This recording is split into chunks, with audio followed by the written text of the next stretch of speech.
प्यारे विद्यार्थियों, राम राम। मैं हूं पीके वैद और आप लोगों को सुबह के वीडियोज़ में मैंने मनोस्वास्थ्य परिचर्या जो होता है, मनोविज्ञान के अंतर्गत जो सारी चीज़ें होती हैं, परिचर्या, आयुर्वेद उपचारिका के लिए जो क्वेश्चंस और आयुर्वेद फार्मासिस्ट के लिए जो मैं करवा रहा था, तो सुबह मैंने जो है आप लोगों को 45 MCQs 44 MCQs करा दिया था। उसके बाद में जो है आज सेकंड वीडियो है, उसका जो है सेकंड पार्ट है। तो इसका जो है सेकंड पार्ट में आज मैं उसके बाद 100 तक के प्रश्नों को इस वीडियो में हल कराऊंगा।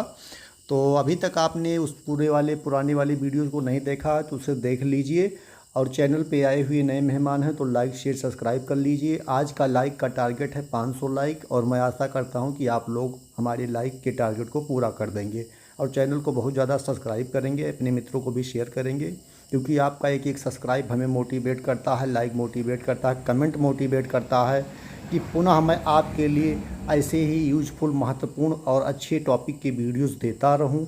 तो आप लोगों से गुजारिश यही है कि हमारे चैनल को ज़्यादा से ज़्यादा शेयर कीजिए। भाई बहुत छोटा चैनल है और इससे कुछ भी अर्निंग नहीं होती है।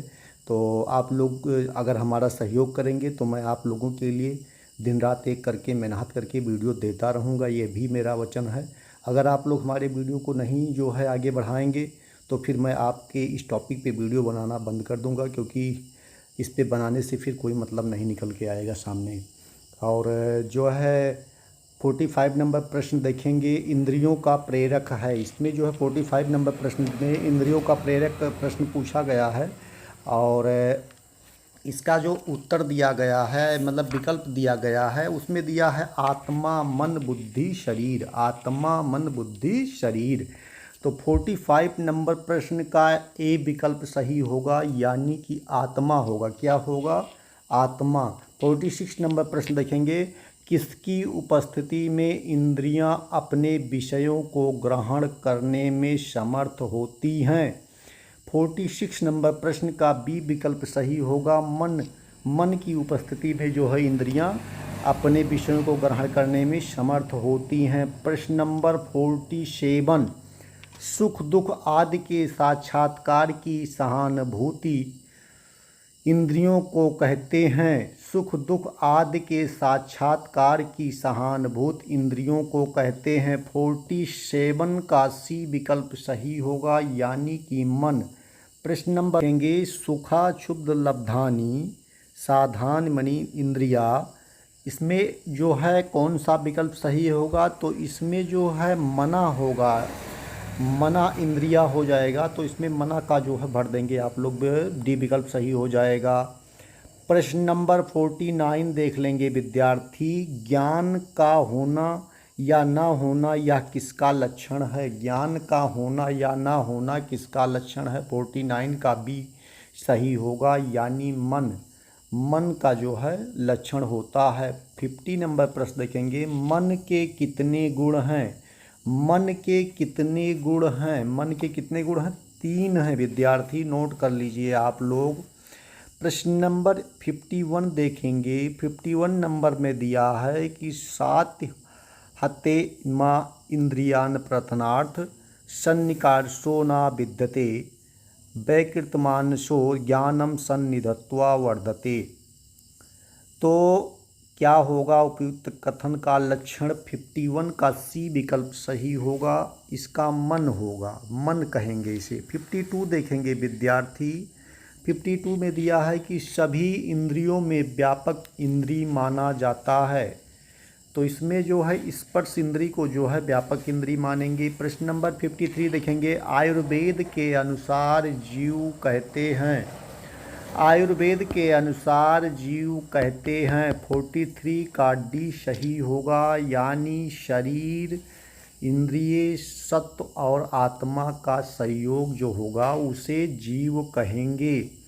प्रश्न नंबर 54 देख लीजिए प्यारे विद्यार्थियों। इसमें दिया है आयुर्वेद के अनुसार चिकित्सा पुरुष किसे कहते हैं? 54 का सी विकल्प सही होगा, चतुर्विशताकी जो होता है इसे जो है आयुर्वेद का चिकित्सा पुरुष कहते हैं। प्रश्न नंबर 55 देख लेंगे विद्यार्थी। 55 बहुत महत्वपूर्ण होगा, सात्विक गुण के आधार पर काय कितने प्रकार के होते हैं? सात्विक गुण के आधार पर काय कितने प्रकार के होते हैं? तो इसमें दिया हुआ विकल्प है 2 प्रकार, 3 प्रकार, 6 प्रकार और 7 प्रकार। तो कौन सा विकल्प सही होगा आप लोग जान रहे हैं तो 55 का उत्तर बता दीजिए। ये 7 प्रकार के होते हैं। प्रश्न नंबर 57 देखेंगे, मानस प्रकृतियाँ कितनी हैं? 57 का सी विकल्प सही होगा, 6 होती हैं। प्रश्न नंबर 57 देखेंगे, आयुर्वेद के अनुसार स्वस्थ व्यक्ति किसे कहा जाता है? आयुर्वेद के अनुसार स्वस्थ व्यक्ति किसे कहा जाता है?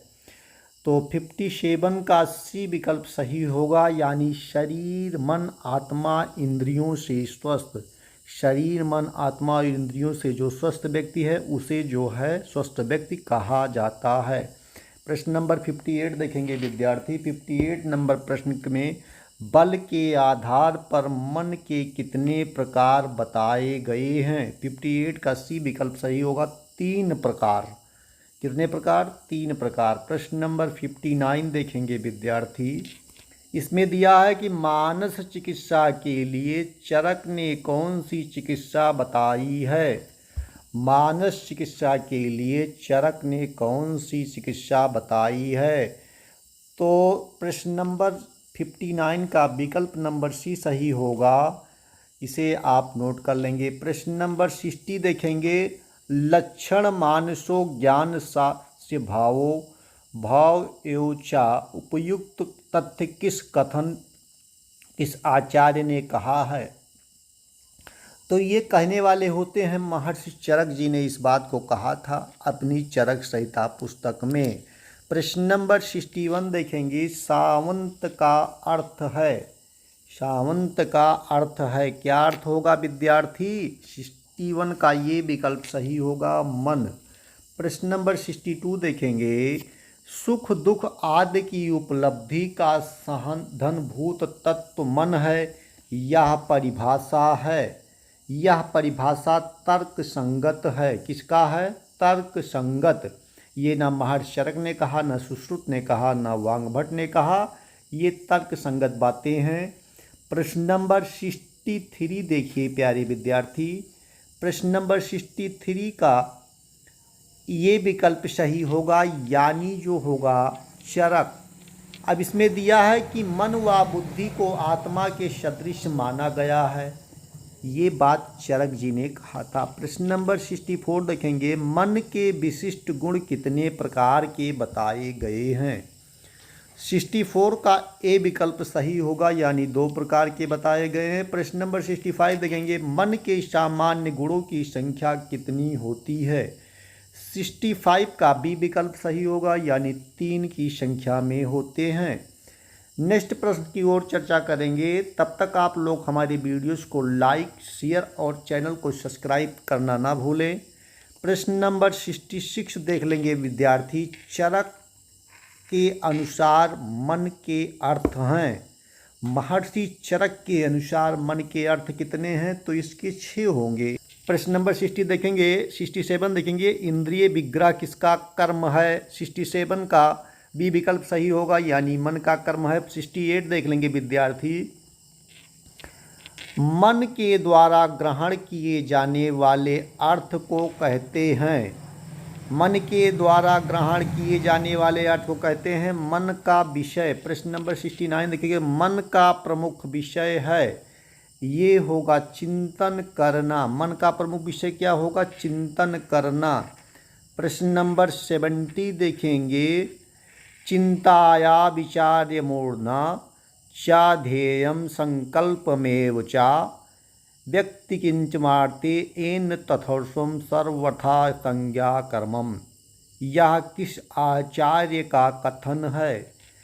किसने कहा इस बात को आप लोग जानते हैं तो बताइए। इसका विकल्प ये सही होगा। ये सारी चीज़ें बात चरक जी कहते हैं, उनको नोट कर लेंगे आप लोग। नंबर 71 देखेंगे विद्यार्थी, मन को अभय आत्मक इंद्रिय किस आचार्य ने माना? 71 का बी विकल्प सही हो जाएगा महर्षि सुश्रुत। महर्षि सुश्रुत जी ने कहा है कि मन को अभय आत्मक इंद्रिय कहा। प्रश्न नंबर 72 देखेंगे, आहित विषयों को रोकना यह किसका कार्य है? आहित विषयों को रोकना ये किसका कार्य है? तो ये होगा आत्मा, इंद्रिय, मन, शरीर। 72 का सी सही होगा। मन जो होता है ये रोकता है। प्रश्न नंबर 73 देख लेंगे प्यारे विद्यार्थी। किसी कार्य की संभावनाओं के प्रति तर्क वितर्क करना किसका कार्य है? किसी कार्य की संभावनाओं के प्रति तर्क वितर्क करना किसका कार्य है? 73 का सी विकल्प सही होगा, मन का कार्य है। प्रश्न नंबर 74 देखेंगे, चरक ने चेतना का स्थान माना है, हृदय को माना है। किसको माना है? हृदय को। सुश्रुत ने चेतना का स्थान माना है। 75 का बी विकल्प सही होगा, हृदय को माना है। 76 देखेंगे, बांग भट्ट ने चेतना का स्थान माना है। 76 का बी विकल्प सही होगा, हृदय को माना है। नेक्स्ट प्रश्न देखेंगे विद्यार्थी। तब तक आप लोगों ने वीडियो को लाइक नहीं किया है तो लाइक कर दे प्लीज़। कभी भी आपका इसमें पैसा नहीं लगता है लाइक और सब्सक्राइब का, और उसको कर लीजिए, ये आपकी दायित्व है।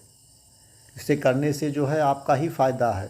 प्रश्न नंबर 77 देखेंगे, आचार्य भेल ने चेतना का स्थान माना है, सी माना है। तालु विद्यार्थी इसमें दिया हुआ है कि कुछ आचार्यों के अनुसार मन का स्थान है, तो उसमें सी विकल्प सही हो जाएगा। सिर व स्वर शरीर दोनों, सिर आपका होगा, पूरा शरीर होगा। प्रश्न नंबर 79 महत्वपूर्ण है, कई बार पूछा गया है एग्जाम्स में। इसमें दिया है कि शरीर के सभी अंगों में श्रेष्ठ अंग है, तो सबसे श्रेष्ठ अंग क्या है? श्री आपका ए विकल्प सही होगा, यानी सिर होता है। ये आपके लिए वेरी इंपॉर्टेंट है, इसे नोट कर लेंगे विद्यार्थी। प्रश्न नंबर 80 देखेंगे, मन की प्रकृति होती है, मन की प्रकृति होती है। 80 नंबर प्रश्न का सी विकल्प सही होगा, त्रिगुण आत्मक। 81 नंबर प्रश्न, मानसिक प्रकृति है, मानसिक प्रकृति है, इसके 3 विकल्प होते हैं, इसको सी विकल्प सही हो जाएगा। प्रश्न नंबर 82 देखेंगे, सात्विक प्रकृति के प्रकार हैं। 82 का ए विकल्प सही होगा, यानी 7 प्रकार के हैं। उसके बाद देखेंगे विद्यार्थी प्रश्न नंबर 83, राजसिक प्रकृति के प्रकार हैं। 83 का आपका बी विकल्प सही होगा, यानी 6 होते हैं। प्रश्न नंबर 84 देखेंगे, तामसिक प्रकृति के प्रकार हैं, इसका होगा डी विकल्प सही विद्यार्थी। प्रश्न नंबर 85 देखेंगे, बाह्य काया किसका प्रकार है? 85 का ये विकल्प सही होगा, सात्विक प्रकृति का प्रकार है। प्रश्न नंबर 86 देखेंगे विद्यार्थी, इसमें दिया है महेंद्र काया किसका प्रकार है? 86 का ये विकल्प सही होगा, सात्विक प्रकृति का। 87 देखेंगे, वरुण काया किसका प्रकार है? 87 का आपका विकल्प ए सही होगा, यानी सात्विक प्रकृति का होगा। ये दोनों चीज़ें मिलती जुलती हैं। कौबेर काया किसका प्रकार है? 88 ये विकल्प सही होगा, सात्विक प्रकृति का। इसे आप लोग मिलते जुलते प्रश्न हैं, अलग अलग तरह से पूछा जाता है, तो इसमें आप कंफ्यूज नहीं होंगे। सभी लोग ध्यान रखेंगे तभी आप जो है सही विकल्प वहाँ टिक करके एग्जाम्स में आएंगे। अगर आप में एक भी थोड़ा सा कंफ्यूजन है, गलत कर देते हैं, तो आप जो है माइनस मार्किंग में चले जाएंगे और आपको एक एक पॉइंट से पीछे कर दिया जाएगा, आप नौकरी से वंचित हो जाएंगे। गंधर्व काया किसका प्रकार है? 89 का सी सही होगा, सात्विक प्रकृति का। प्रश्न नंबर 90 देखेंगे, गम्य काया किसका प्रकार है? सात्विक प्रकार प्रकृति का है। इसे आप देख लेंगे, कोई भी पूछता है प्रकार तो उसमें सात्विक लगाएंगे तो ज़्यादातर आपके विकल्प सही हो जाएंगे। प्रश्न नंबर 91 देखेंगे, ऋषि या आर्षिक काया किसका प्रकार है?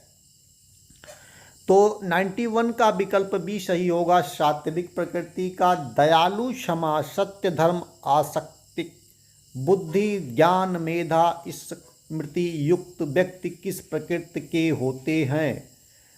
प्रश्न नंबर 92 देख लीजिए, इसमें दिया हुआ है जो विकल्प वो सात्विक प्रकृति के होते हैं, जो दयालु होगा, क्षमावान होगा, सत्य होगा, धर्मात्मा होगा और बुद्धिमान होगा, ज्ञानवान होगा, मेधा शक्ति बहुत तीव्र होगी। वो कैसा व्यक्ति होगा? वो होगा सात्विक प्रकृति का।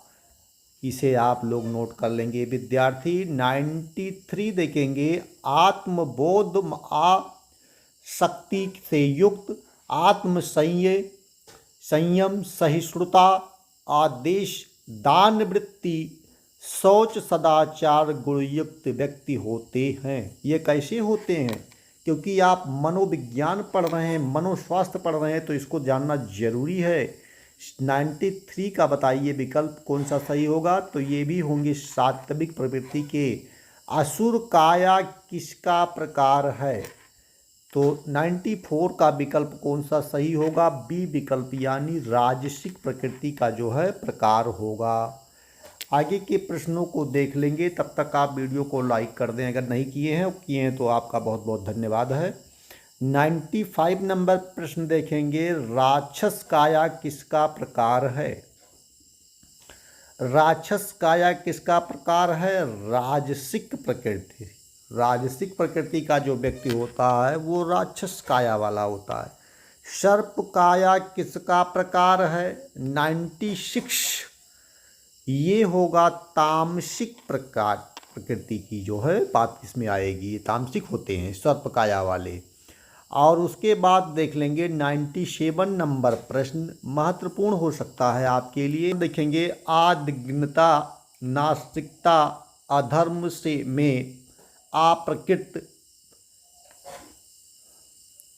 बुद्धि का निरोध, ज्ञान, अज्ञान, कार्य में मंदता, या किस प्रकृति का लक्षण है? 97 का कौन सा विकल्प सही होगा? तो ये भी हो जाएगा तामसिक। ये सारे गुण तामसिक वालों के अंतर्गत आएगा। 98 प्रश्न देख लीजिए विद्यार्थी। 98 नंबर प्रश्न में पूछा गया है कि आत्मा के संयोग से मन को कहा जाता है। आत्मा के संयोग से मन को कहा जाता है। 98 का ये विकल्प सही होगा, प्रेरक। 99 देखेंगे, मन के गुण हैं। मन के गुण क्या हैं?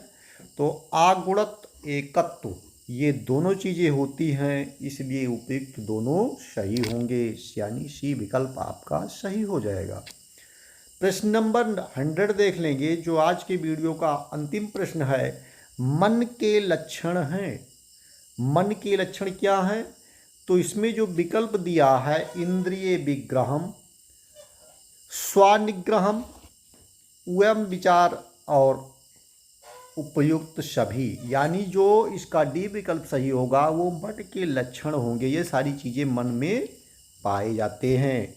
तो इस तरह से हमने जो है मनोस्वास्थ्य परिचर्या, जो आयुर्वेद उपचारिका, Ayurveda pharmacist all India exams होते हैं उनके लिए महत्वपूर्ण प्रश्नों को करा रहा हूँ। आप लोगों के लिए ये वीडियो महत्वपूर्ण है, इसलिए इसे आप देखिए और अपने मित्रों को भी शेयर कीजिए। ऐसे ही वीडियो देखने के लिए लगातार हमारे चैनल को सब्सक्राइब किए रहें। और कल के वीडियो में इसके आगे के प्रश्न पत्रों को सॉल्व कराऊंगा। इसके आगे आप कौन से टॉपिक पे वीडियो चाहते हैं वो हमें आप कमेंट करेंगे, मैं उस टॉपिक पे भी आपको वीडियो दूंगा। तो मिलता हूँ पुनः एक नए टॉपिक के साथ। तब तक के लिए आप सभी स्वस्थ रहें, मस्त रहें और अपनी अपनी पढ़ाई में सभी विद्यार्थी व्यस्त रहें। यही शुभकामना है मेरी। धन्यवाद।